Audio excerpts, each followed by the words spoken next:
It's an awful time of the year for an extra meeting. And look what the Lord has brought in to this church tonight. And it's fantastic to see you all. It's fantastic also to see that there's quite a spectrum of age.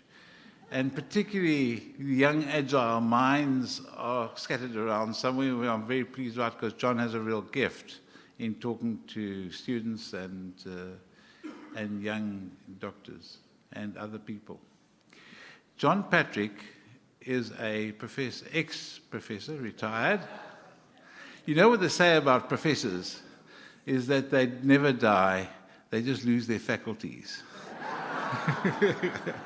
But John, I'm sure you will appreciate, John has all of his faculties right there. And if he hasn't, you can remind him. If you can't hear, just tap your ear. I know Sally's at the back to remind John if he drifts away from the microphone, which he happens to do quite often. John is a scientist originally, and actually did some very original work on protein-calorie malnutrition, and is credited with the whole story of the sodium pump in Kwashiorkor. He's worked in Africa, he's worked in the West Indies, he's worked in Canada. And many years ago, he felt called to explore the area of ethics and apologetics, and loves talking to people about God and science, because as a scientist, he's coming from that, especially to other members of the medical fraternity. And there are ones here tonight, so we're very pleased to see you, because he has a real gift. Because we, as the medical health fraternity, face the challenges of some of the questions of science and also some of the dilemmas in our modern society. So John's going to address that tonight. I haven't set a time. Sally, you might have to wave your hand when you think he's gone far enough. We want to leave a little time for questions at the end. Obviously, we won't be able to handle all the questions, but there will be tea and some eats outside afterwards, so I think there'll be a chance to chat. And for those of you who would like to take it further, John's very good on a one-to-one. In fact, when we were talking about this evening and the numbers that might be here, he said, well, Jesus went to Samaria for one person. So that's his attitude. So if you want to come to our house at 12 Park Road in Rondebosch, next to Scripture Union, from about 3 tomorrow afternoon, we'll just have an open house. If you want to talk to him further, he'll be there and we can chat further. So John Patrick.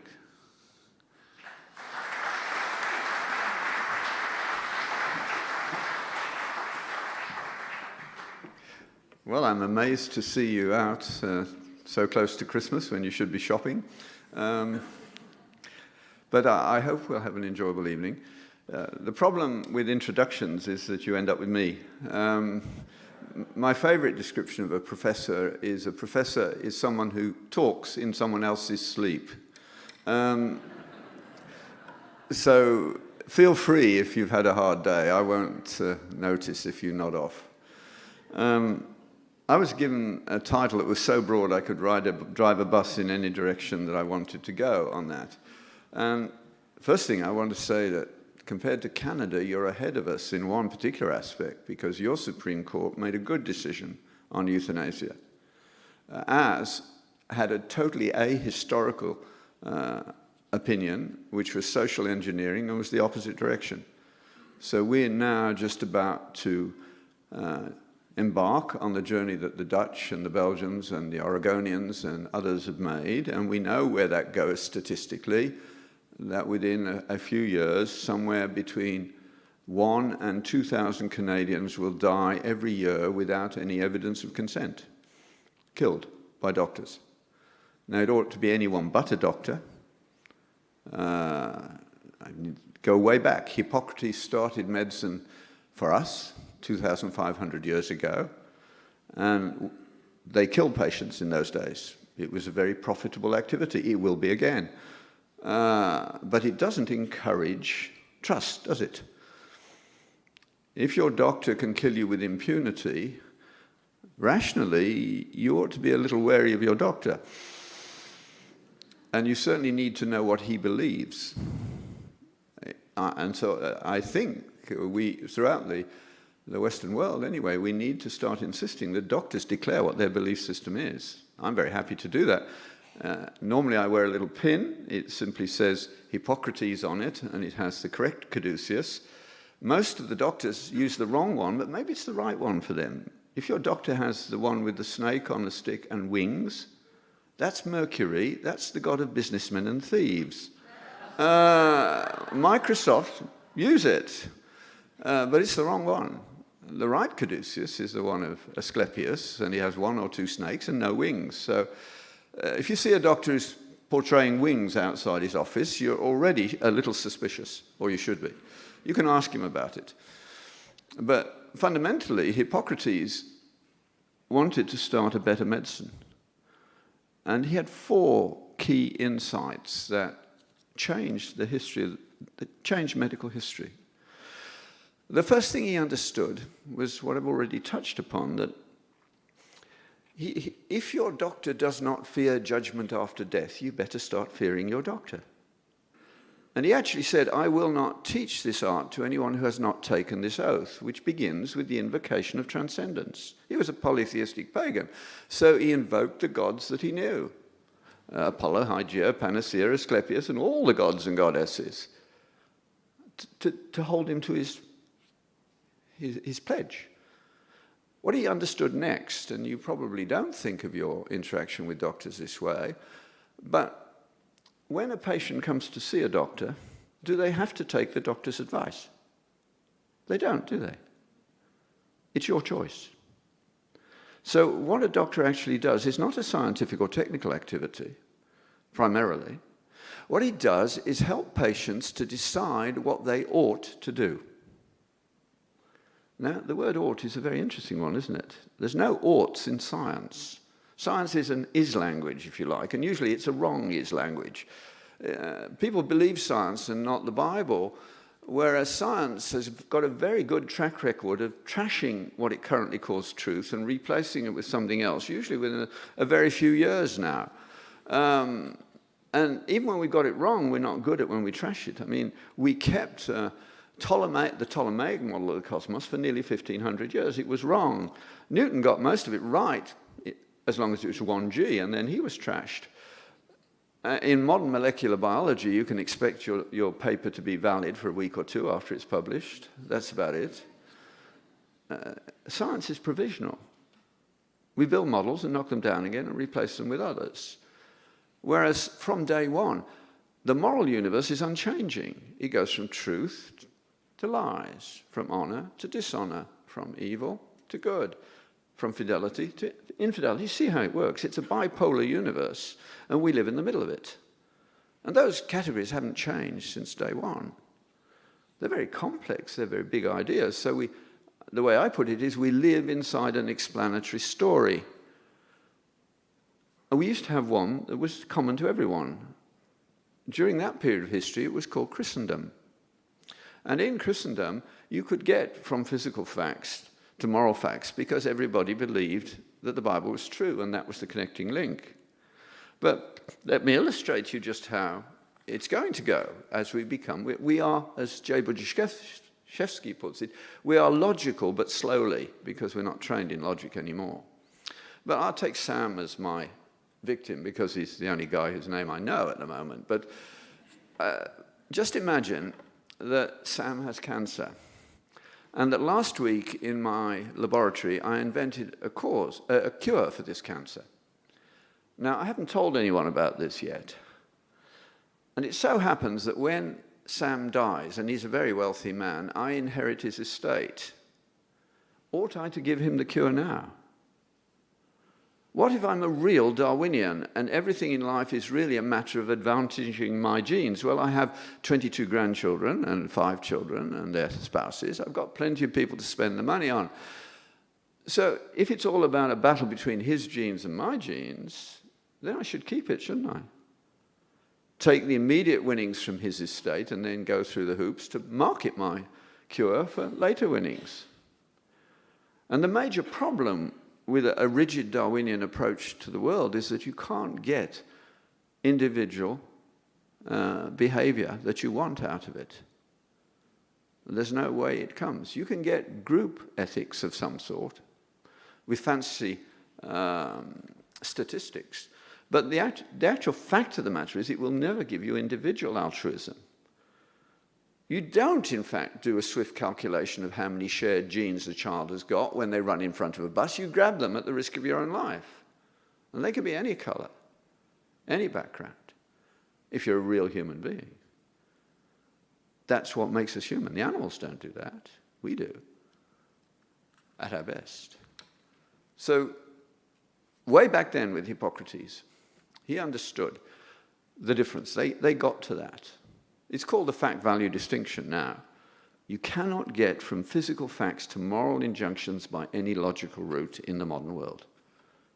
You can only do that when we have a shared story that tells us those things, that it is good to love, it is good to be courageous, it is good to give your life for others.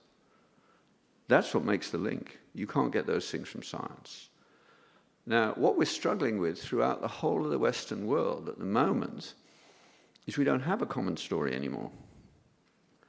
That means we don't have societies in the real sense of the word. All we have is collections of people within societies who agree to live together, usually for economic or other benefits. But we don't have a moral consensus anymore. And that's the biggest problem we face. A lot of people are beginning to realize this, and it's eroding virtue across the board.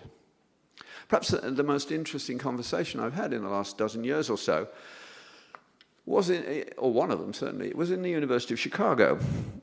I was asked to do grand rounds there, which was a bit of a surprise to me because I was past my sell-by date as a trendy scientist. There was a story behind, but there isn't time to tell you today. But it's a great honor to do that. It's not like grand rounds in most medical settings, which is an hour's lecture on your way. It's a 2 or 3 day thing, 2 day thing. And so once I'd said yes, the secretary called me and said, we booked you into a nice hotel. And I said, well, you can unbook me in Chicago. I always stay in South Side. And she said, that's the most violent part of the city. I said, I know it is, but I have a friend who runs the oldest clinic for the indigent poor in North America, right in the middle of South Side. I always stay there. It's more fun. And I like seeing him. And he'll get me wherever you want. And she thought I was crazy, but she said, okay. But then I did what they always do there. She said, is there anyone you want to meet while you're visiting our university? And I said, if you can arrange it, I would love to meet Robert Fogel. Now, Robert Fogel, he died a couple of years ago, so was is the right word now. He was a Nobel Prize winner in economics from the world's most famous department of economics, Chicago. But he had written a book around 2000 called The Fourth Great Awakening, which is not a title you would expect from a secular Jew. And they arranged for the meeting. And when I got there, he was then about 80, I guess, but still going into the office. We had a wonderful conversation, but I said to him, why did you write this book? It was such a surprise to me. And he said, because of my wife. He said, I am a secular Jew. I'm born and brought up in New York and lived my life in Chicago. You don't get much more secular than that. But he said, I did one very un-Jewish thing. I married a black Episcopalian lady. And it had been a love match. And when she died, he realized not only did he miss her, but he'd never really understood that it was she who gave him children of whom he was proud. Because she had taught them virtue, not him. And he was beginning to think about this by looking at the contrast with the students he was teaching in the world's most famous department of economics. So way back in 2000, he was wondering whether these guys were to be trusted with the economy, and he didn't think they were. And he was right, wasn't he? The meltdown in 2008 was an ethical failure both on the part of the administrators and the bankers. He predicted it. I asked him his fellow Nobel laureates made of this book, and he said, they haven't engaged. You're one of the few people to come and talk to me about it. And then we started talking about virtue and how it's created, because what he had done when he looked at his young Americans that he didn't trust, being Jewish, he was scholarly and rigorous, and he said, how come we didn't have this problem before? How come America succeeded? Anyway, America never had any development programs. None. So why did it work? I mean, in the early 18th century, America was not ahead of Europe in any category, was it? But 250 years later, they led the world in every category. How did that happen? And when he thought about it, he said, well, clearly the Puritans were important because they didn't care about money anywhere near as much as they cared about virtue. And they wanted to be the city set on a hill that was a light to all around. And they did a good job in many ways. But he knew, he said, he realized that virtue doesn't go on without being polished and cared for. And it has to be renewed regularly. He knew about Jonathan Edwards and George Whitefield in the 18th century. He knew about the revival then. And he gave credit to what happened as a result. It renewed American culture in an amazing way. He even knew about Finney in the 19th century, not quite in the same league. And then, to my amazement, he said, I think something like that is happening now. And I said, I didn't expect that from you, but I agree with you. Now, when I was pulled out of my ivory tower in the 1980s, it began, and by the 1990s it was underway, and I actually left the university a little early, around 2000, because of these issues. And I said to Robert Fogel, so what do you think is happening? And he said, I don't know what's happening, but the young are more interested in these issues than they were a little while ago. And I know that's true, in North America anyway, and in Europe too. I don't know whether it's... I've had, even on this short trip, some evidence that it's happening here too. The 25 to 35 age group, they know that something has got lost, that they have been robbed of their birthright in some ways. So when I'm talking to medical students and doctors, an audience of 50 to 100 would be common. But in the last few years, programs on apologetics get 500 to 2,000 people turning out for a lecture. The first time it happened, I couldn't believe it. People had driven over 2 states to hear someone talk about how you give an account of why you believe, because their lives are empty. Emptiness is a big disease. It's a huge one. And you see it most, of course. The highest suicide rates in North America are the children of film stars. Their lives are so empty they don't even want to go on living. Materialism is not a very good religion. It doesn't need any preaching because it's immediately attractive in the short term, but it's not satisfying. Then I asked Robert Fogel what he thought about the Jewish approach to this, and he didn't know what it was. So I had the great privilege of teaching him his own history. But being a scholar, he didn't mind at all. He was fascinated. I had been taught it by another man, Bruce Walke, who's one of America's greatest theologians, and he'd given some lectures in Ottawa a few years ago now, and he blew me away. Particularly when he said, if you ask an Orthodox Jew, why is it that the Jews win all the real Nobel Prizes? I don't mean the silly ones like peace. I mean the real ones like biochemistry and medicine and the like. I mean, the people who get those have got a track record that's worth thinking about instead of wanting to bury it immediately. But that's true. And if you ask an Orthodox Jew why, they will say, well, go read Deuteronomy 6. I didn't know what it was. Deuteronomy, I now look upon as the world's greatest commencement address. If you ever have to give a commencement address and you don't know what to do, just go plagiarize Moses. He got it right like nobody else ever has since. I mean, it is the model. And I just digress. I wasn't going to say this, but you look as though you're interested, so I'll say a little bit more about this. You can start at chapter 4. Moses is not going to go into the promised land, but he's telling the children of Israel what they need to do if they're going to flourish. And every nation wants to flourish, but we don't want to do the work in most cases. The Jews didn't do it most of the time, but they get multiple bites of the cherry. When I asked about that, they said, well, we have a covenant that you don't have, because most other cultures, it seems to me, get one bite of the cherry, and then we lose it and it's over. The Americans look as though they're on the cusp, but not the Jews. And Moses says to the Jews a very politically incorrect thing. He says, your greatest possession is the Torah, the law. And the nations around you will recognize that your law and your story is better than any other. You can't say that today because we're all supposed to be equal. We're different. We can't be equal. Equal signs doesn't go with difference. Cultures are all different. And you have to decide what their strengths and weaknesses are and play to the strengths and deal with the weaknesses. But Moses is straightforward. But he says, you will forget this. And then he reminds them of what happened. Now, some of you here, since we're in a church, probably are Christian. But I doubt that any of you had a conversion like what happened to the children of Israel at Mount Horeb or Sinai. I mean, you've never heard God speak to you in a voice and a language you understand, accompanied by a small volcano and thunder and lightning. None of you have had that. But that's what happened to them. And if you talk to the Jews about what that did, he said, they'll say, we didn't have any free will after that, did we? Not for a little while anyway, do you? I mean, if that's happened to you, you're not going to not believe in God. It takes a lot of faith to be an atheist today, but not that much.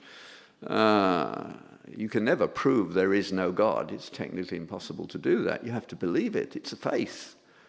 And they're behaving as though it's a faith, but not recognizing that.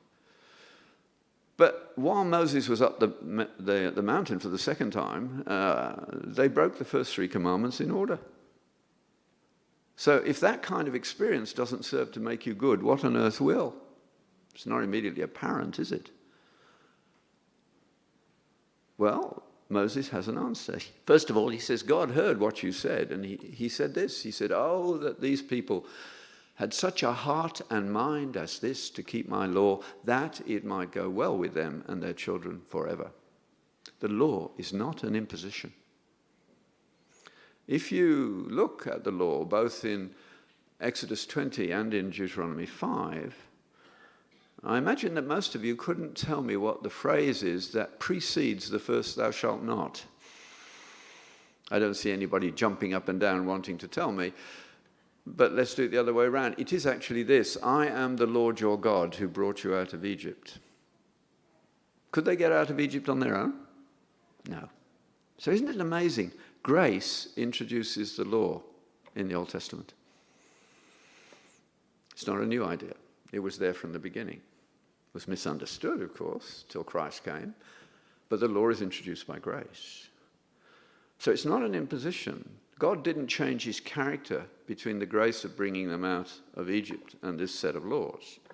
They are, I like to say, the 10 divine intolerances. That's just to get another little push and twist into the culture where tolerance, which should be about 25th on the virtues list, it's not even really a virtue, is certainly not first. God, in the 10 Commandments, gives us a framework which we need. If you ask students today what they mean by freedom, they will tell you, I want to do what I want to do. Freedom from interference. But if you follow that to its logical conclusion, it's called anarchy. If you try to drive home tonight as you wish, you will not get home. Neither will a lot of other people. That's not the way it can be done. We trade in some freedoms in order to get greater ones. The law is a framework within which freedom can happen. And when it is properly enculturated, when there is a legitimate intolerance to all those things, murder, theft, and all the rest, you actually get some real blessings out of that.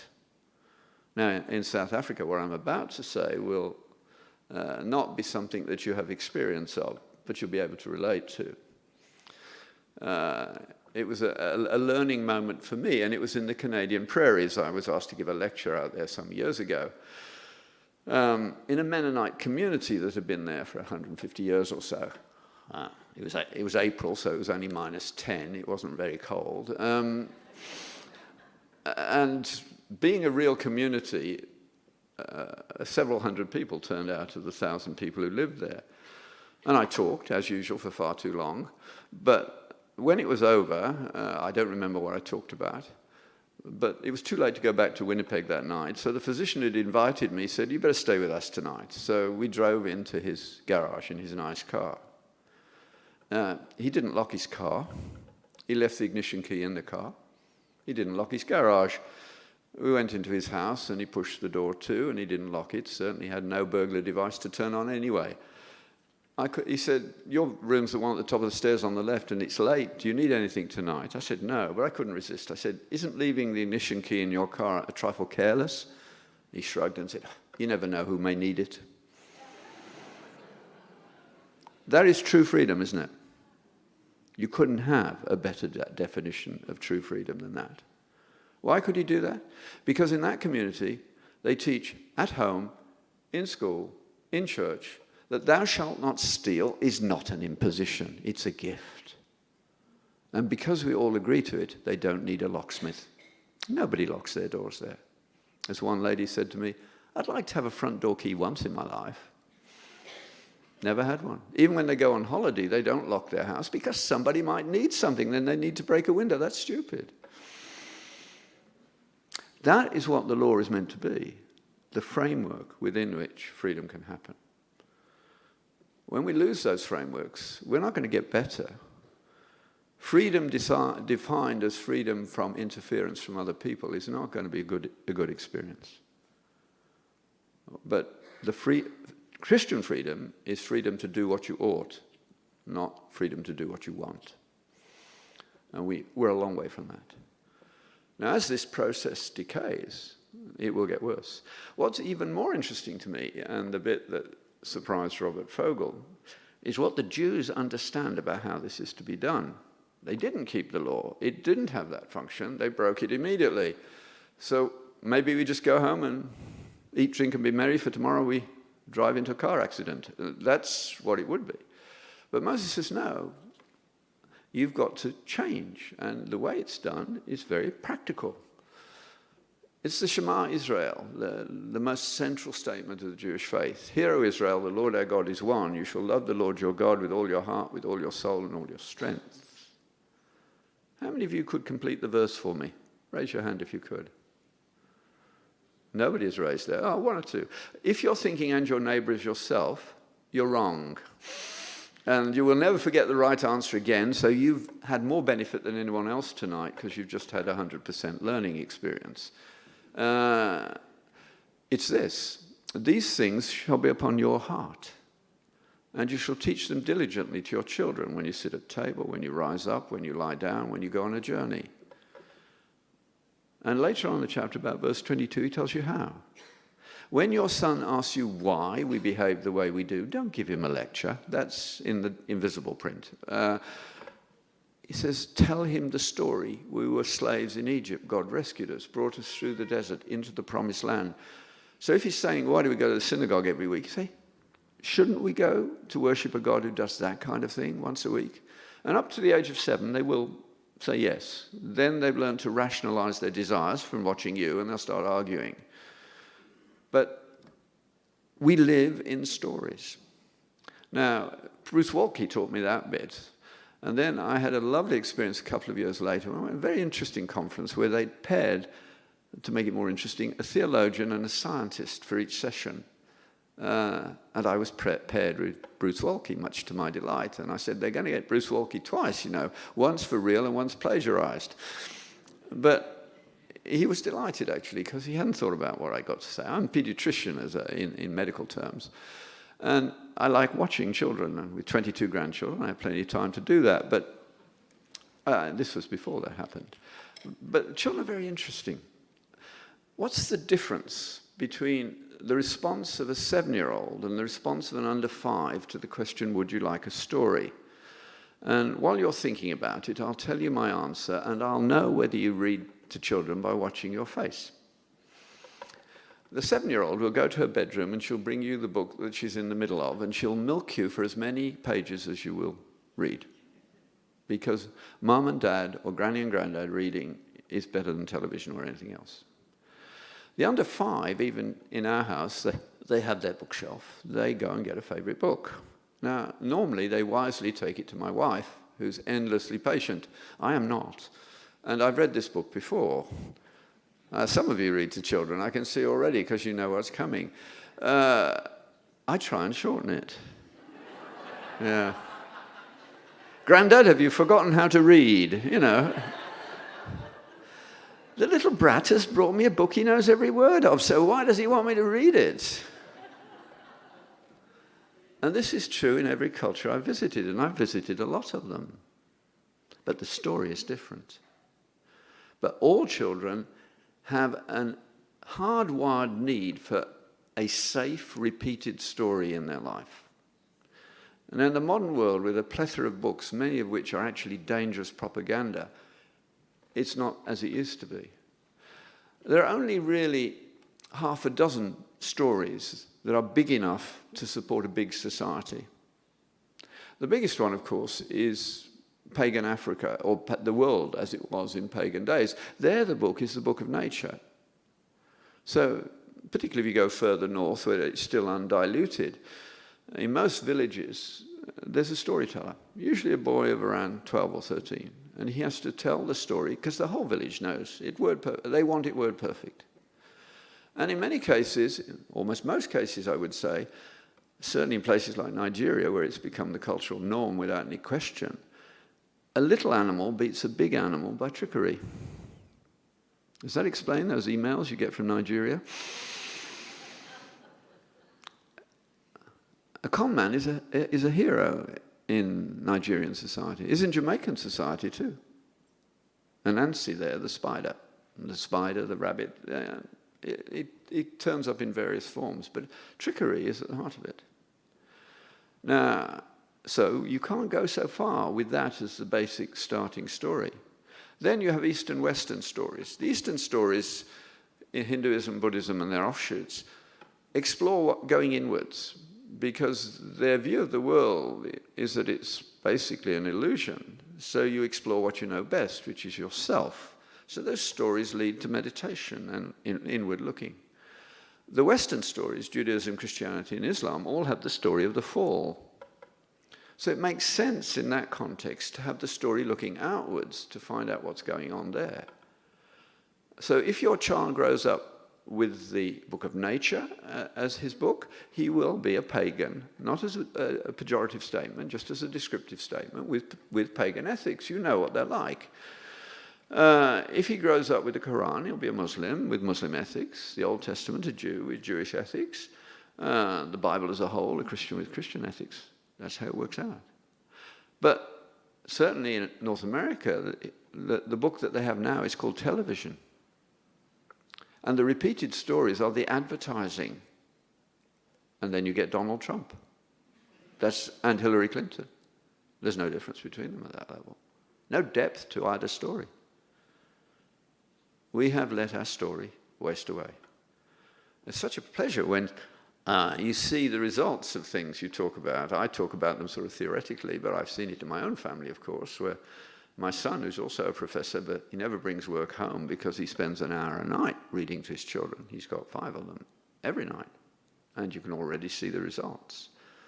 But I've been giving a version of this talk for about 15 years or more, and I can now see in audiences somebody who's going to come and tell me about how it's worked. I had a lovely one not so very long ago. I was being entertained way beyond the call of duty in the States by a young doctor and his lawyer wife.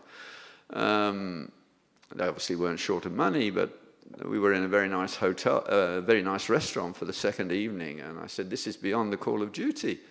And they said, no, you've done so much for us. I said, "I didn't meet you till yesterday." They said, "We met you, though." And they had heard me talk about this just as their first baby was in utero. And the guy said, "I'm going to do that. I am going to read to this child every day before the age of 7, and she is going to hear all the stories of the Bible from my mouth before the age of 7. He changed his work habits so that he finished at 4:30, went home, which wasn't too far, had a meal with his daughter, put her to bed, read the story, then went back and did his office work. He said, I'm actually more efficient than I was before. But he said, watch this. The little girl was there. She was about under 5. And he turned to her and said, what was Moses' sister's name? Was it Marjorie? And the little girl said, Daddy, you know it's Miriam. She's 5. And she knows the stories of the characters in the Bible down to the level of Miriam. And she knew what Miriam did and what the consequence was. She has learned moral consequence without knowing the words moral consequence. Because children learn from stories. You should never tell them what the stories mean. Leave it at that level. Just teach them the stories. And wait for them to connect the dots. You teach them logic when they ask how and why, and rhetoric when they need to learn it later. Whereas Obama, for instance, brilliant at rhetoric, but no content. That's the problem. That's our world. Perception is not all, far from it. We need stories that will make a nation, a group, cohere. They're not going to get to it the way our politicians try, as they're now being taught, aren't they? Brexit, Trump, shortly France. It's clearly a wave around the world of people who realize their politicians are not serving them. You cannot have Adam Smith's economics if you don't have Adam Smith's ethics. And Adam Smith was a dull Presbyterian. You can't have enough dull Presbyterians. They make things work properly. They make very good accountants, and all the rest. That's what you need. Our world has lost its way on this. And so we've seen this happen all over the place. Now, the way I was going to start was to say this to you. If you try to make an Orthodox Judeo-Christian comment on life, death, sex, or evolution in the university, what will happen to you? You will be attacked immediately. So don't do it. There's a better way to do it. Ask questions. Learn from the rabbis. The best compliment I ever get is occasionally a rabbi will come up after a lecture and say, you teach like a rabbi. What he means is, I know where I'm going, you don't. And you can keep an audience going because they want to know where this ends. They do it all the while. And of course, you know the joke about this. The guy goes to his rabbi and with a question, and the rabbi immediately answers with another question. And after a few minutes, the guy says, why do rabbis always answer questions with questions? The rabbi says, why shouldn't rabbis answer questions with questions? You must go on questioning. And who are the world's 2 greatest questioners? Well, Jesus was number 1 and Socrates was number 2. And in the modern world, the incarnation is a man called Peter Kreeft, K-R-E-E-F-T. He teaches philosophy at Boston College. And he brings Socrates into the classroom. He brings an imaginary Socrates back to today. And he simply asks questions. It works brilliantly. If you want a taste for Christmas, you could try either The Best Things in Life, if you're an evangelical, that's published by InterVarsity Press. If you're a Catholic, he publishes with Ignatius too, A Refutation of Moral Relativism. They're both already written as dialogue. The latter one, The Refutation, is very clever. It's not Socrates this time. It's a Muslim scholar, because Muslim scholars believe in objective moral truth, unlike most of the rest of the world. And he's arguing with a sassy black American feminist who doesn't believe in objective moral truth. It's interesting to watch, because, of course, it's the sassy black American feminist who gets beaten up. Because, of course, moral relativism is incoherent. And yet it's the one thing that you can be certain every student in the class believes, that all values are equally valuable. Cannot possibly be true. But when it comes to moral relativism, it is just unbelievable what happens. Now, with several others, teach a course in the history of ideas, predicated on the premise that we are the product of Hebrew and Greek thought modified by the church. That's who we are in the Western world. In Africa, you'd have to modify that a little bit. My wife suggests. I haven't thought about quite how you would do that, but it's certainly a true description of us. And it works. We started it 20 years ago because we saw the university unjustly and maliciously rip faith away from innocent young people instead of strengthening it. So we started a course to teach them how to make fools of their professors. One of our students did it beautifully in the first PowerPoint of pre-med school. He took the professor down because the lecture was on biopsychosocial medicine. So up came the title, then click, up came the first point. There are no absolutes. And a lot of people who practice biopsychosocial medicine will say, yes, that's perfectly true. Nathan put up his hand. And the guy looked up. I assure you, you don't get questions from the floor in first year university very often. And certainly not at the first PowerPoint. And the prof looked at him and said, young man, do you have a question? He said, yes, sir. Is that sentence internally consistent?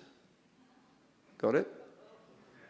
You have just made an absolute statement to prove that absolute statements don't exist. That's the law of non-contradiction, down and gone. And with the law of non-contradiction, so is the whole of learning gone. Because without it, we have nothing. If there is nothing that can be seen as a starting premise, there is no learning. If there's nothing obvious, we go nowhere. That's the starting point.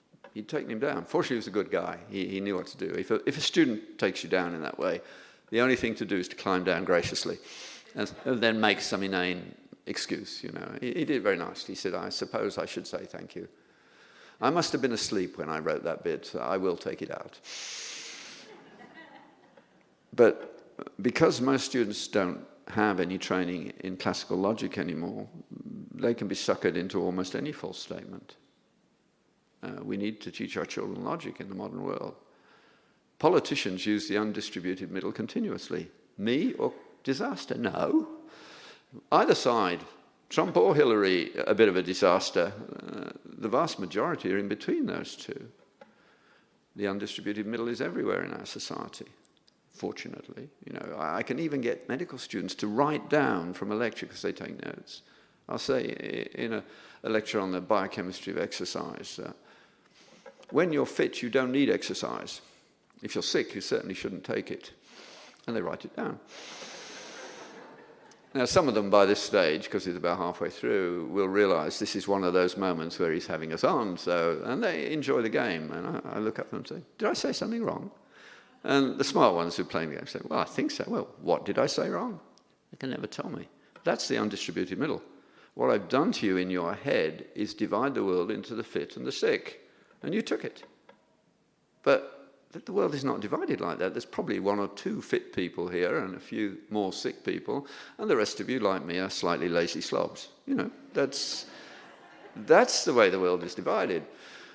Now, a medieval monk would have picked that up before the end of the sentence, and he'd have been laughing, but not in the modern world. We are not a patch on them. Yeah, there was a lot wrong with what they were doing, but it wasn't at that level of logic. They knew when something was proved and when it was false.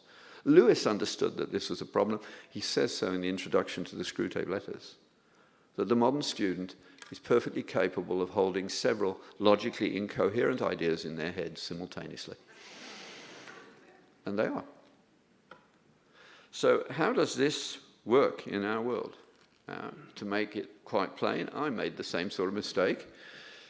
I grew up in an evangelical home. I went off to university. Within a week or two, I was turned into a reductionist without knowing what that was, and it took years to recover. You will hear reductionism in church on Sunday morning, and you won't recognize it. But the worst version of it, for me, I became pro-choice.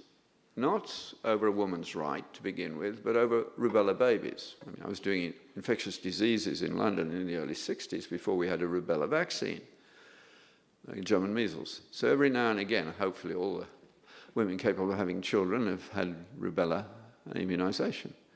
But before that was available, every now and again a woman would arrive with a rash and say, I'm pregnant, is this German measles?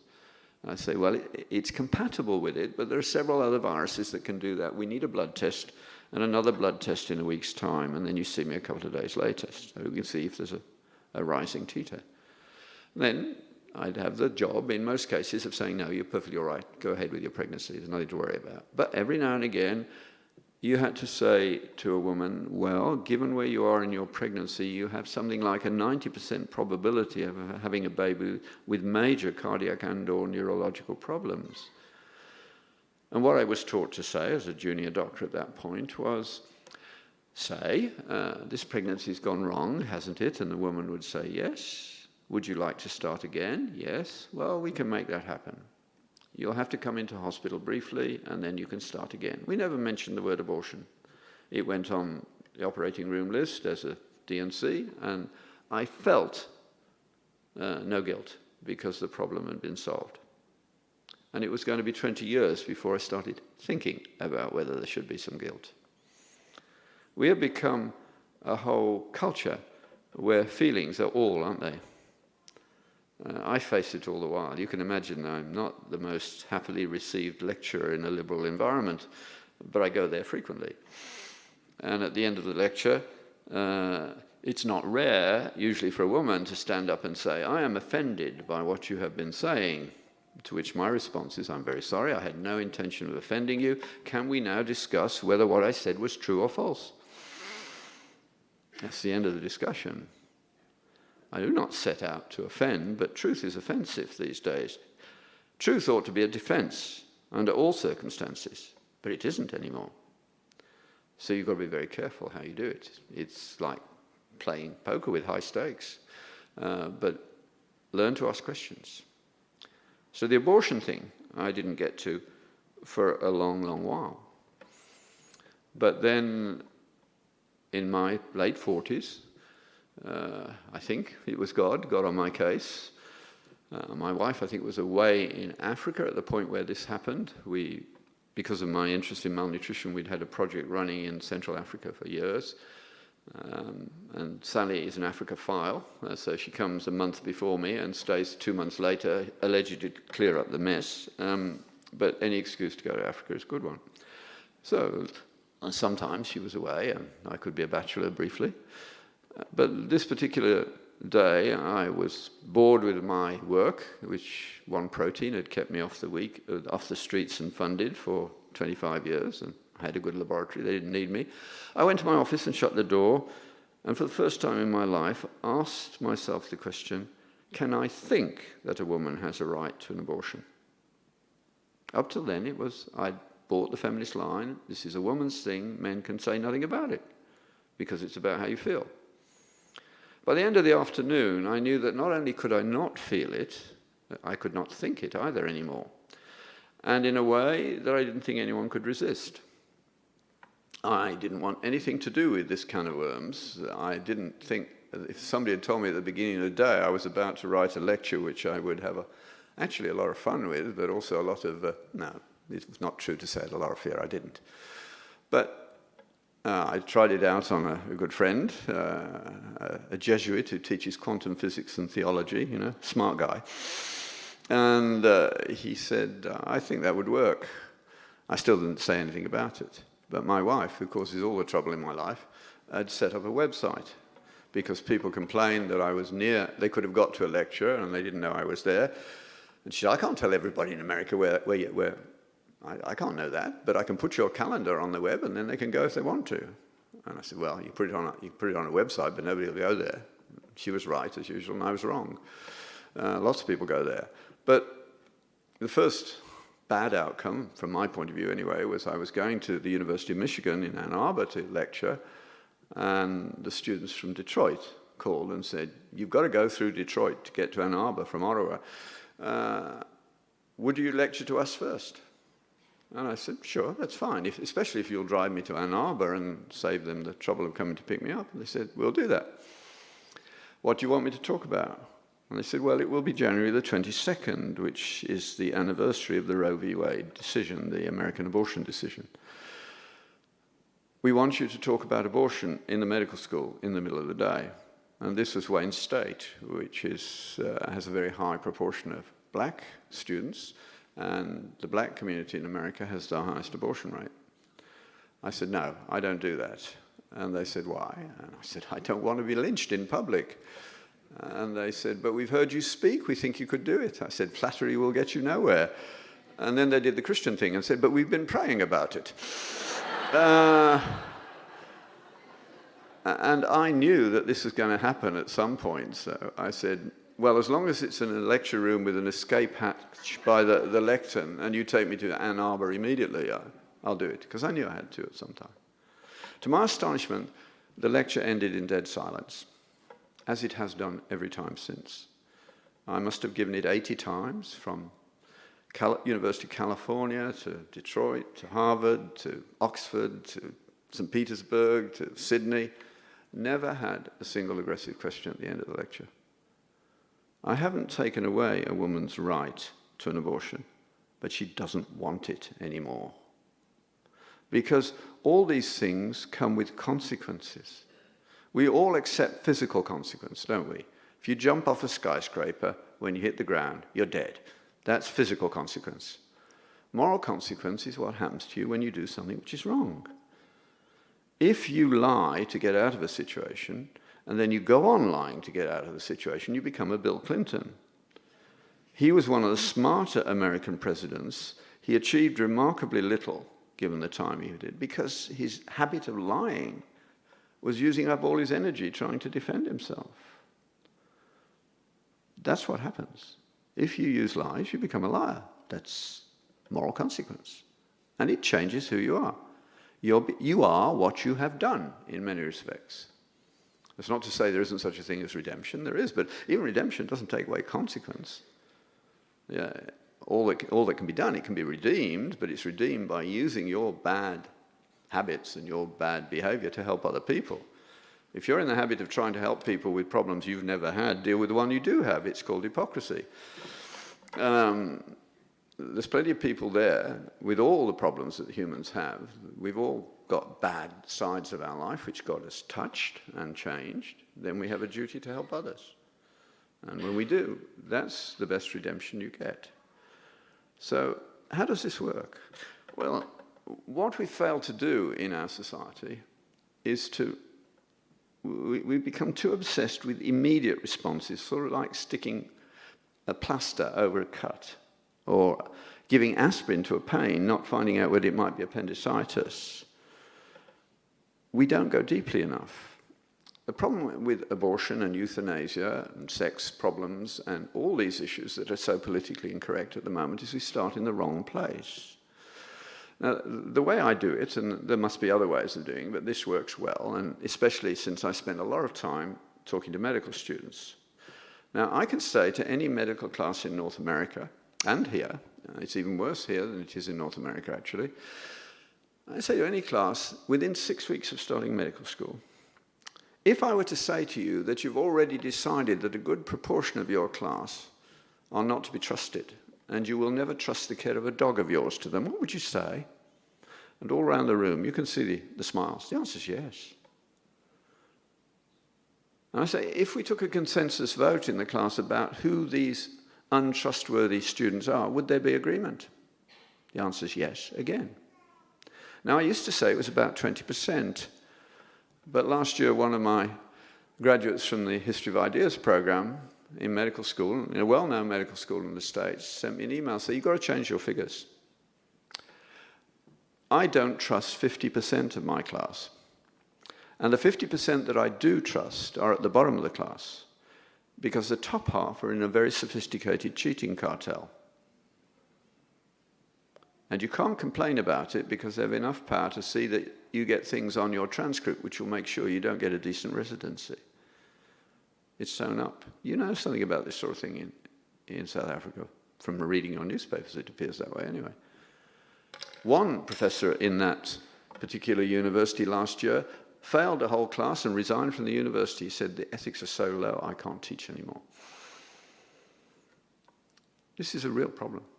It was first picked up a long while ago, actually. I think the first person to start writing about it was Alan Bloom in the University of Chicago in the 1980s, when he wrote The Closing of the American Mind. Now, Alan Bloom was a Jewish philosopher, probably Chicago's best teacher of Aristotle and Plato. He was also a radical homosexual who seduced his students quite often. He died of AIDS, but he was a brilliant man and he was honest. And he wrote The Closing of the American Mind because the American education system was sending him students he couldn't teach. He said, I have to do remedial training. I'm not going to do that. What was he talking about? Well, he was talking about the fact that they had no story in their lives that was rich enough. He needed the metaphors. He wanted them to know the Bible, Old and New Testament, although he was an atheist. Why? Because it provides all the metaphors that he needs. But they don't know them anymore, so they don't work. I mean, the last telegram sent from Dunkirk to London at the beginning of the Second World War was 3 words. It was understood. I doubt whether more than a few % of you would understand it now. Let's try. The telegram was, but if not. It arrived in London from the Dunkirk beaches and was immediately understood. Raise your hand if you know what it means. 1, understandably grey hair. This is a test that the more grey hair or no hair you have, the more likely you are to pass. For the rest of you, it's brilliant. It goes like this. You do actually know it, many of you. Be it known unto you, King Nebuchadnezzar, our God is able to save us from the fiery furnace. But if not, we will not bend the knee. Isn't that a magnificent telegram to send? How much more magnificent, immediately understood in London. Why? Because when my wife and I went through school, we had a chapter of the Bible read to us every day in school.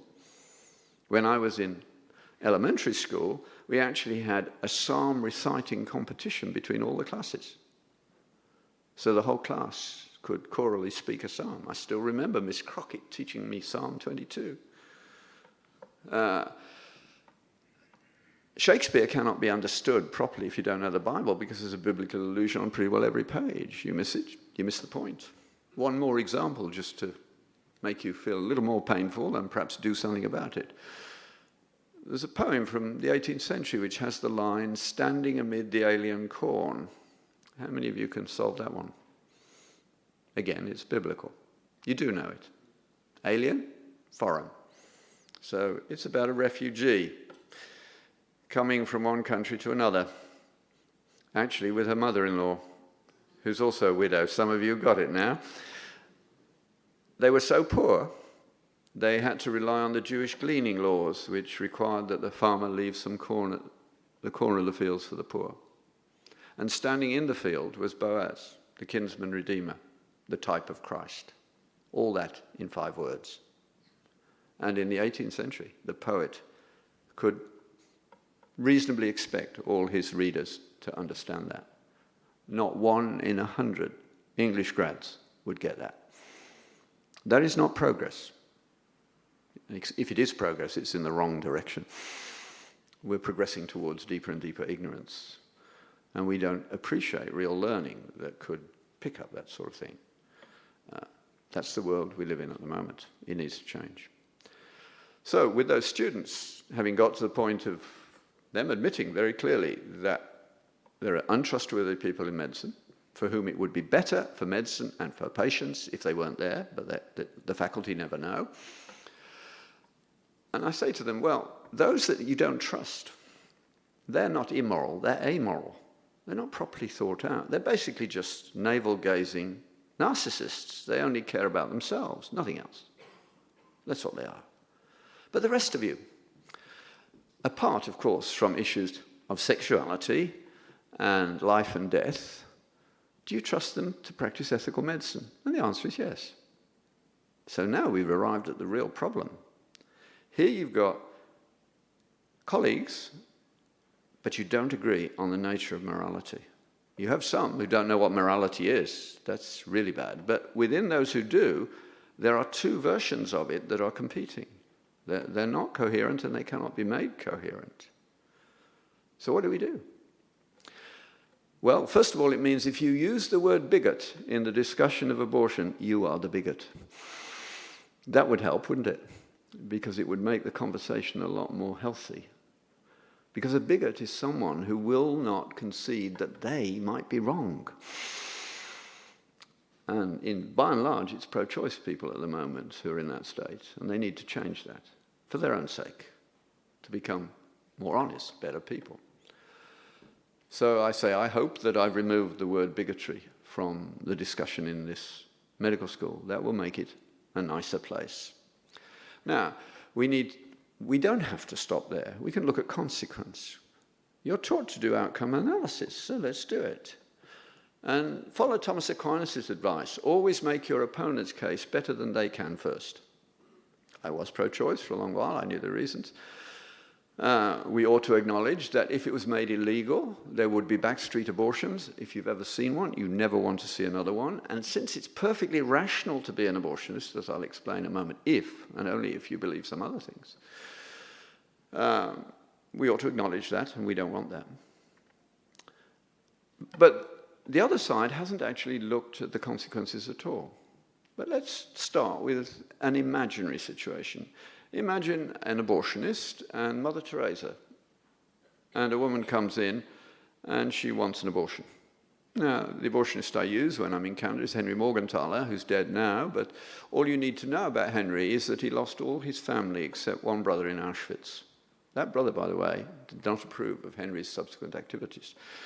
But I think all of you here would appreciate that if you'd gone through that experience, you might not believe in a God of love after that. Henry didn't. But he was a feminist, and he thought women shouldn't have their lives constricted by their biology. So when a woman got pregnant and she didn't want to be pregnant, he would do an abortion, even when it was illegal, and then tell the police to arrest him. And he got abortion. He was the guy who pushed the legalization of abortion and got it through, and he got an Order of Canada in the end. What does he believe with that experience? He believes that life has no ultimate meaning. He's a utilitarian. That's what you do if you don't believe that life has any ultimate meaning. And if life is like that, if it has no meaning, it is in fact absurd, then abortion is perfectly rational. That's what you need to believe to be a rational abortionist. Because his ethics are rather crass ethics of net happiness. If an action makes the world more happy than it was before, it's a good action. And if it does the opposite, it's a bad action. Now, an unborn baby is neither happy nor unhappy. It hasn't reached that level of development yet. So you've done nothing to the net happiness, the net absurdity in the world. It's still absurd. But the net happiness has increased because the mother's anxiety is relieved. She's not going to have to deal with a baby. So it's a good action. But, and I think only if, life has no meaning. It's absurd. Now think of what Mother Teresa says. She sees two eternally significant lives, in her view, one of whom is about to damage her own soul. What's the ethical thing to do now? It's the exact opposite.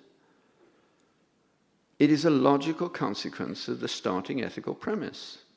Now, in our modern world, I think what we have to do is provide space for both,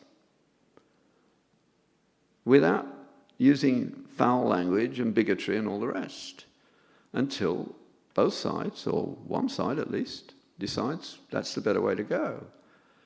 And what hasn't been done and needs to be done is to look carefully at what happens when you do that, when you make a law like that. Now, I've watched the whole process because this started in the 1960s for me, and it's a bit past that now, isn't it? But I've watched the whole process. And I call it the domino effect of abortion legislation. The first thing to go down was rather innocent at first sight, but not at further examination. Because some of the first women to have abortions were told by the feminists who arranged it, this is just a trivial operation, less than having a tooth removed. But they came back to the feminists and said, I feel as though I have killed my baby. And it's difficult to answer that question because no one in this room can stand up and defend the doing of gratuitous harm to an innocent person, right? Nobody can defend that. But that's what you do when you kill a baby. It's certainly innocent. It's not a cat or a dog. It's got a unique human genome. You were once that size, and it didn't give permission. But a clever woman philosopher in the States found a way out. When I'm debating these people, they will always give me that human beings are formed at conception. There's no other time when the genetic mixture changes. That's when you'll get your unique 3.5 billion ID number. There's no other time when that happens. From then on, it's just development. So the smart feminists won't argue against that at all, because they would lose that argument. if the audience is rational rather than emotional.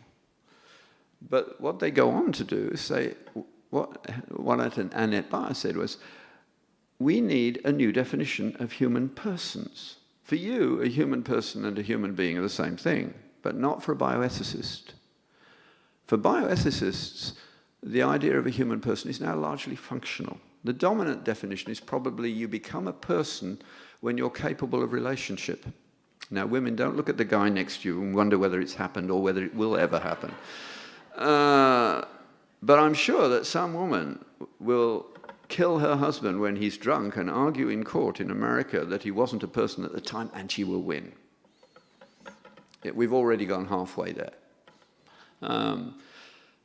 No, that works, but you can't stop logic. If you take a functional definition, where do you draw the line?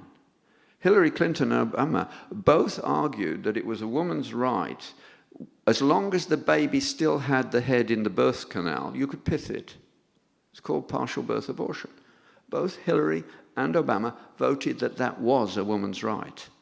Now, I think politicians and lawyers should do that. I think they might do it once, they'd never do it again. I mean, that means the difference between something you can kill at will and a human being is about 6 centimeters. That's how far the logic has gone. It's actually gone further. The Dutch, who have more experience in this area than any other, a few years ago now, published in the New England Journal of Medicine a protocol for killing babies who are in no immediate danger of death because they were judged by the physician to have a life not worth living. Most of them had spina bifida. Some of you may even have a child with spina bifida. You probably know someone. They don't like having spina bifida, but they wouldn't trade their life in if that's all you could do. They enjoy their lives. But we've got to that. Of course, geriatricide is the next one. It's on the way. It's being done already. It's legal in many places now. And if you went home tonight and got herpes simplex encephalitis and had an IQ of 60 in the morning shortly, that will be acceptable too. That's the next domino to go down. The next one is even more dangerous. The one dissenting judge in the American abortion said, this decision is not about justice, it is about raw judicial power. No one can have more power over someone else than the power to take away their life without consequence.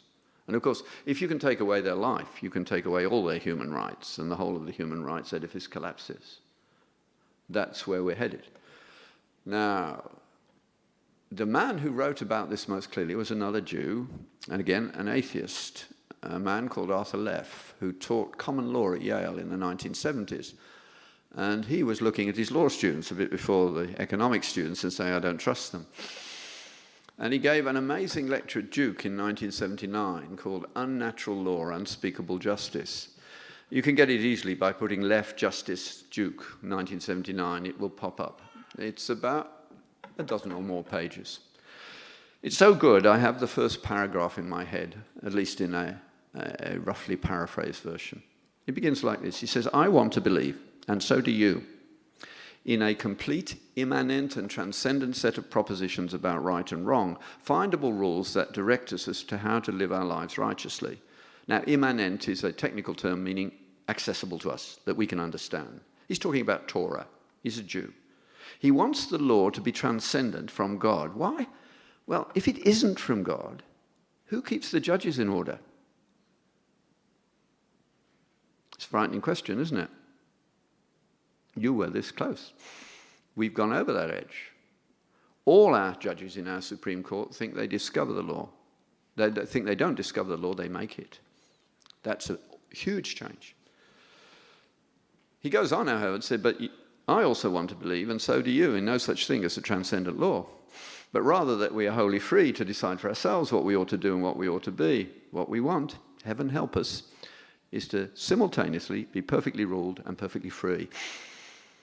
That is at the same time to discover the right and the good and to invent it. You cannot have both. And we are largely making, in my view, the wrong choice. He then writes 20 pages of lucid prose discussing these two. Sadly, he's at Yale in 1979, social Darwinianism is so PC, it's unbelievable. That's going now. But it wasn't then. So he can't bring himself to live with his own conclusions. So the penultimate paragraph is very sad, but very honest in another way. He says, in effect, Darwin's right. He doesn't mention Darwin, but he says, it looks to me as though we are all that we have. That's the Darwinian position. We've won the lottery. We're the product of just time plus chance. But he's honest. He says, looking around the world, this is an extraordinarily unappetizing prospect. If brotherly love exists, the ruling model appears to be Cain and Abel. And nowadays I have to explain to students who Cain and Abel were because they don't know anymore. Only if the law was unnatural and unspeakable by us would it be unchallengeable. As things stand now, everything is up for grabs. That is the first statement I know of in the legal literature which points out what has happened to the law, that it has become not the pursuit of justice, but the pursuit of power. Again, you have plenty of evidence of that in your society at the moment. Every university has it in at least 3 sub-faculties. Women's studies, black studies, and homosexual studies all teach that the law is about power, not about justice. And if a lie will serve, you tell the lie. The most egregious example, I think, being Martha Nussbaum in the States, brilliant scholar, who actually perjured her own data to advance the homosexual cause, her own thesis in court, but very cleverly so that she couldn't be sued. When asked why she did it, she said it was necessary for the cause. She didn't deny that she'd done it. That's where we've got to at that level. Now, there's a whole lot of other dominoes. The animal rights movement is related to, but it's already 10 to 9. My wife is not waving her hands yet. Normally she would be, saying it's time to stop. Usually this. But the last one I do need to say something about, because it's something you care about. The last clinic I ran before I retired from doing medicine was for severely disabled children, mainly with metabolic disorders, interesting, complex genetic disorders, and a lot of cerebral palsy. Shortly before I finished doing clinical medicine one afternoon, a mum came in and she'd obviously been crying. And I said, "What's the matter?" And she said, "I came on the bus, and on the bus, a woman there looked at my baby and said, 'Why didn't you have that thing aborted?'" Well, she didn't have a pretty baby, but she was pouring her life into caring for it. I mean, what kind of people have we become when we can say that sort of thing? I said to her, "I think I can explain to you why she said that, and it might make you feel a little better. I would be willing to bet a fair amount that that woman has had an abortion for an essentially trivial reason, like having booked a winter holiday in the Caribbean and then finding she's pregnant and doesn't want to go with a bump. So she aborts and has the baby later. That's how casual it has become." Several of our subgroups in Canada are clearly doing gender-selective abortions because their male-female ratio is not biologically possible. We say nothing about it because it's politically incorrect. We need to talk about these things. Because if we lose honesty, we lose everything. If we lose freedom of speech, we lose everything. I like Voltaire. He said, "I disagree with you entirely, but I'll give my life for your right to say it." I don't want Muslims shut down. I want them brought into public so that what they're saying can be discussed, so that the radicals can be sidelined and the moral objectivists can take the center stage that they should have, because they've never done it on their own historically. All these things need discussion, serious discussion. Many of them don't want it because they know that their case is not a good one. Now, doctors are very responsible for some of these things because we don't talk about things we should talk about. I would like to take all politicians and people and make them do a few things. And one of them would be a few nights on call at the weekend in any big city. That would change their, in the emergency department, that would change their view on almost everything. We don't talk about what we have to do. We should. Now, I've said a lot of things I shouldn't have said, but I'm leaving shortly. Whether I come back remains, but usually I do. I've been to Cuba many times, and the Minister of Health said to me on one occasion, "We know what you do. We like the medicine, and we tolerate you teaching pastors and others, but don't push the limit too far." I did on one visit when I was still talking to young people in church on Sunday night at midnight, and they can't get people out to a Communist Party meeting at any time of day or night. So I wasn't intending to say quite what I've said, and I want to say 3 very brief things to finish with. Well, I'll remind, first of all, be a rabbi. Learn to ask questions. Teach your children to ask questions. Anybody in university should have on the fridge, don't make statements, ask questions. And learn to ask the right ones. Every teacher has to allow you to ask a question. So when a medical student is asked, or a resident is asked to do something which they find morally repugnant, I say, don't say no. Say, you're the boss, but before I do it, may I ask you a question? And the question is, do you wish you and your family to be cared for by a doctor with or without moral integrity? Gotcha. Everybody wants a doctor with moral integrity. It therefore follows that you must not dismantle the moral integrity of a doctor, especially if he's serving a significant group of the population. We need to adjust our medical student throughput in relation to the population size they serve.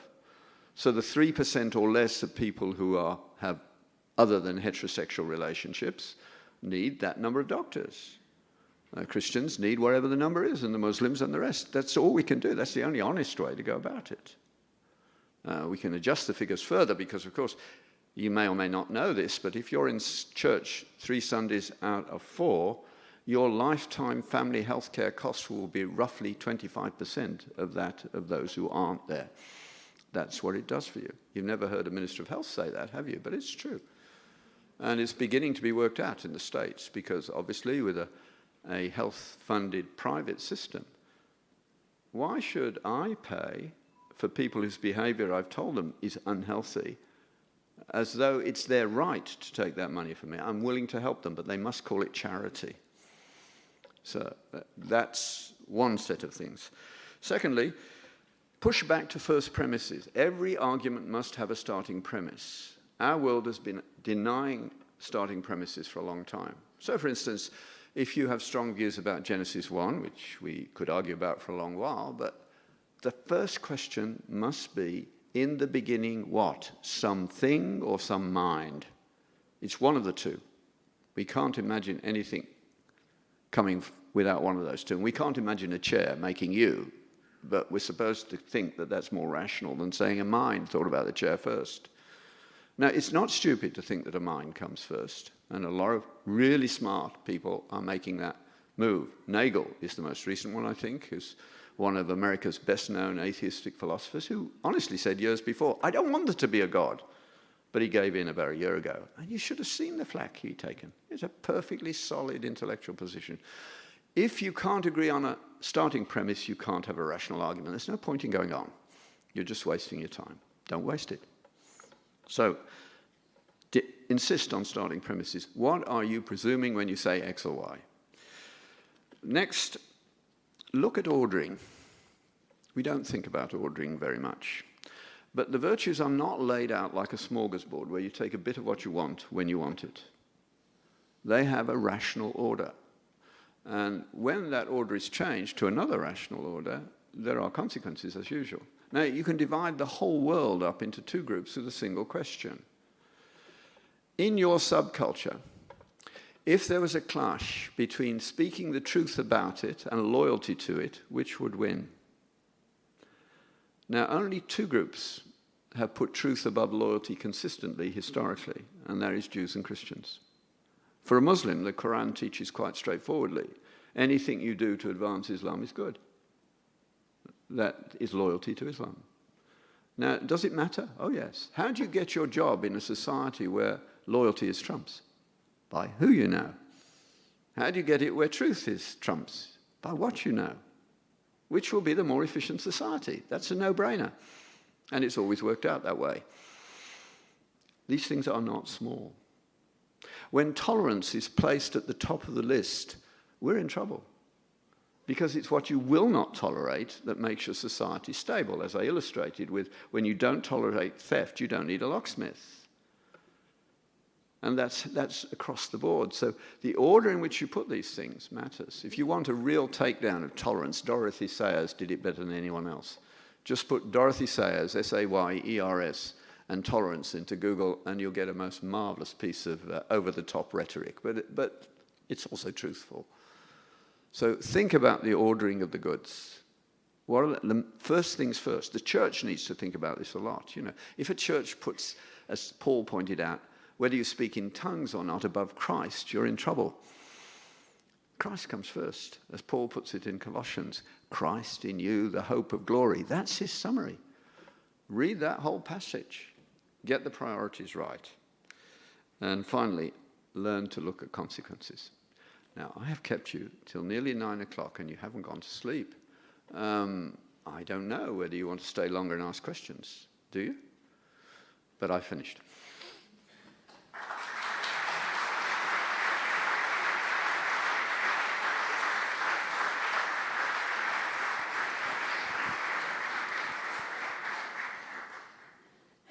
Thank you, John. Are there any questions that you'd like to put to him? We know it's getting on, but we'll just take a few questions. Yes.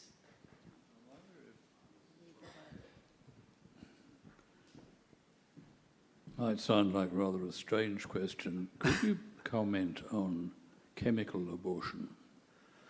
It's a bit of a loaded question. It's making life even more difficult than before, yes. The pill to produce abortion is, it works, but it's not fully worked out, and it causes a lot of problems to healthcare givers, because of course when you use that, many of them have a partial abortion, and then the emergency department has to pick up the bits. And the other part that they hadn't thought about is a woman who takes that pill and then passes into the toilet something that she can see is a baby. That wasn't what she's told she's been doing. So the dishonesty about what we say is exactly the same. It makes it at first sight look as though it's going to be different, but it isn't. So we're always trying these kinds of deceptive moves where actually what it really is remains the same as it always was. And what I've tried to say tonight is that if we don't think carefully about our central informative story that tells us what it means to be human, and start instead of saying, because we can do it, that's okay, we'll do it. No, it's what a man won't do that determines what sort of man he is. And most of all, we need to make it very clear that I would put abortion standalone. It should be anybody but a doctor. You don't need to go to medical school for 10 years to do an abortion.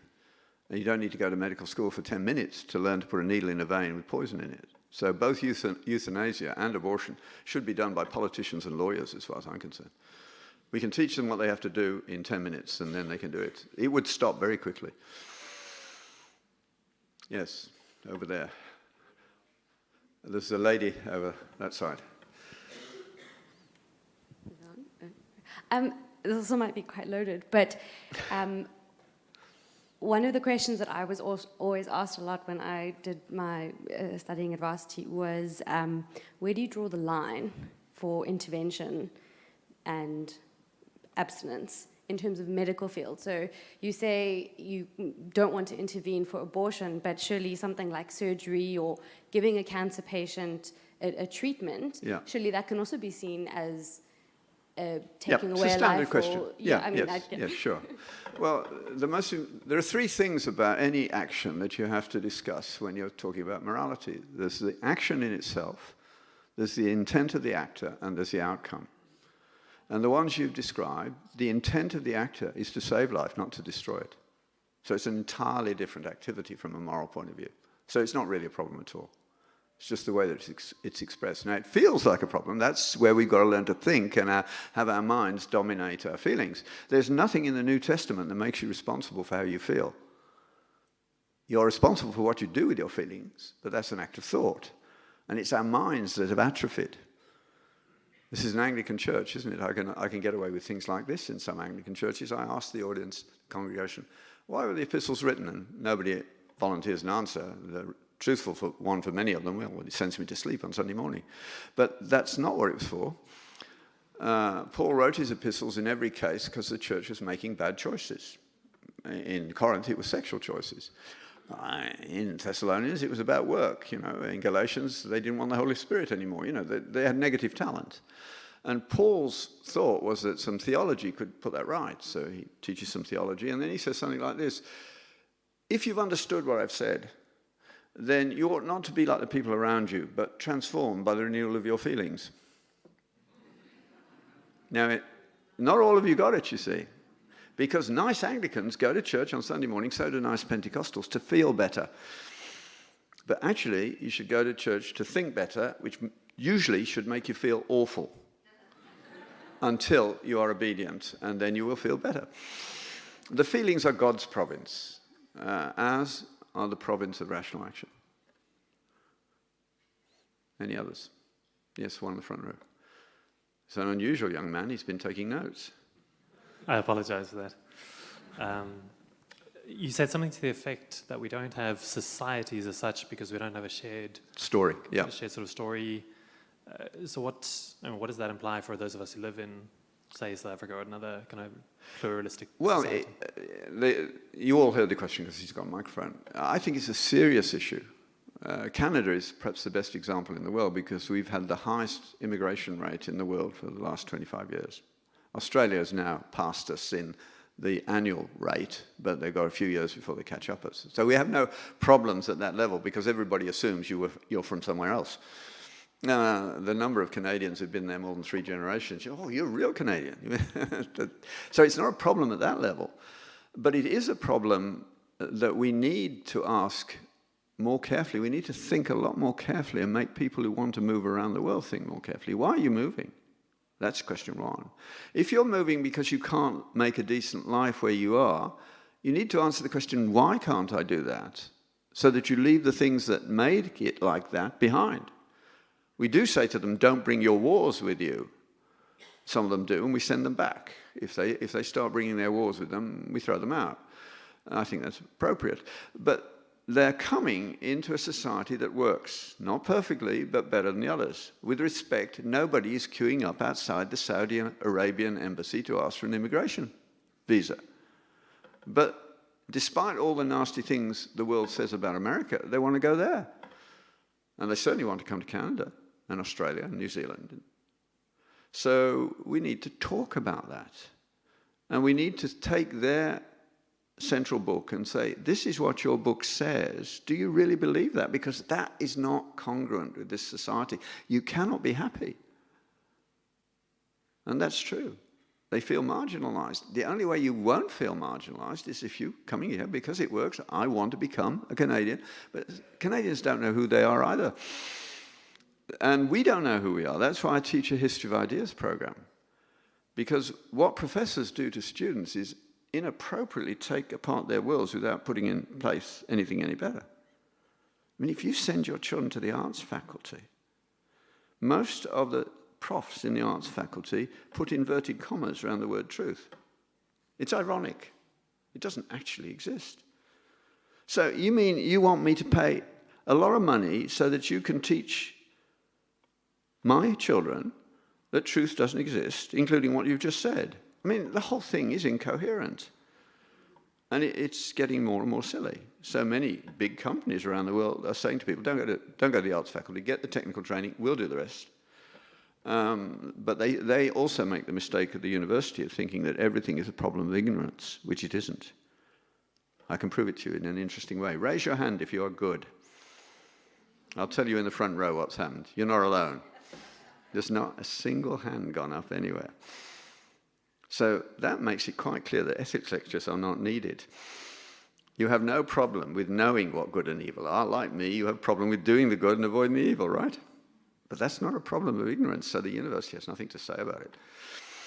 The only place where I had a lot of hands go up was Alabama, but they're all moral relativists down there. And I sorted that out because it came from the back row forward, starting with the sporting jocks.